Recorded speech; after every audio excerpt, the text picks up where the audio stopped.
Welcome to this video on desktop virtualization, where I want to take a look at IT costs.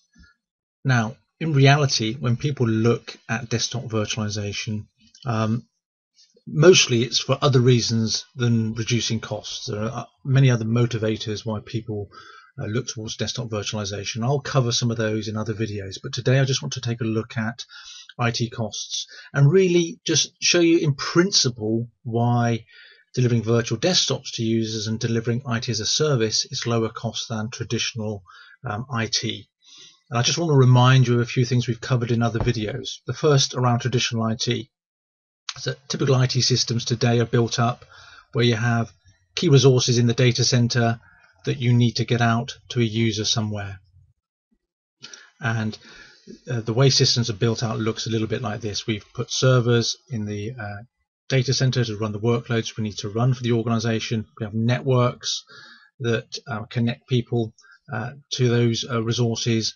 Remember, there are security tools that try to ensure that our data remains safe.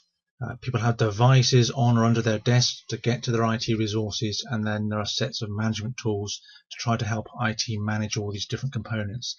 And these things are put together in a hard-coded way, and what I mean by that is that they're interrelated, so that if I was to change something, maybe my server software or something in my network, I risk breaking something else somewhere further down the line. And so these systems are often highly complex. I know I've just drawn 5 boxes here, but really these systems are quite complex.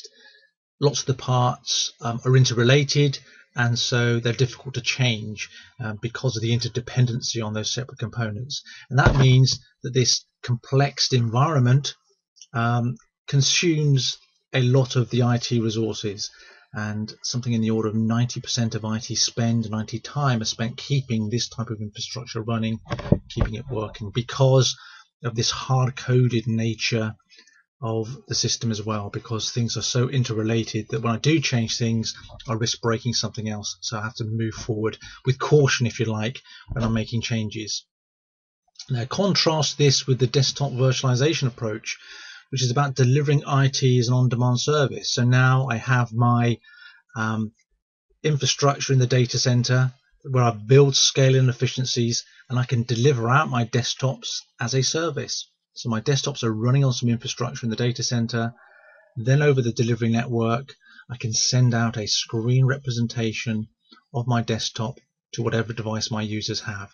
So it can look like they're running, say, a Windows 7 desktop on their device, but in fact they're not. That Windows 7 desktop is running in the data center. So with this type of approach, it's got simplicity. Yeah, I build the scale and efficiency in my data center, okay, and then wherever my user is, whatever location, whatever country, whatever network, whatever device, I simply send out my IT as a service to those users, so they can use my IT resources from wherever they are. And this makes use of the power of virtualization.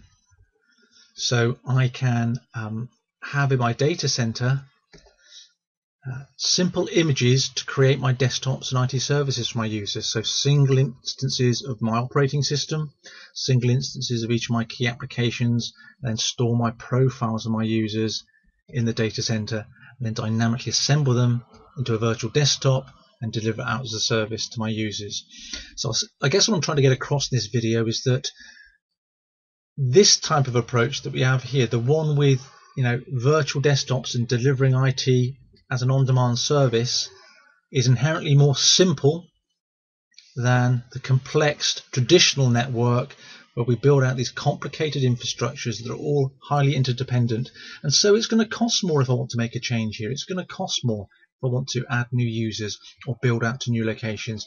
Whereas here, I've got a very simple approach. It's just a very low unit cost to add another user to this type of infrastructure, because I'm simply delivering my IT as a service each time. Okay, so I hope that makes sense. Like I said right at the beginning of the video, a lot of people looking to do desktop virtualization aren't doing it on a cost basis. But inherently, when you do desktop virtualization well, it drives down the cost of operating your IT, because you're moving to a much more simple approach where you're delivering your IT as a service rather than having to build and maintain complex infrastructures. So I hope that makes sense. We'll look at other reasons why desktop virtualization makes sense in some other videos. Thanks for your time.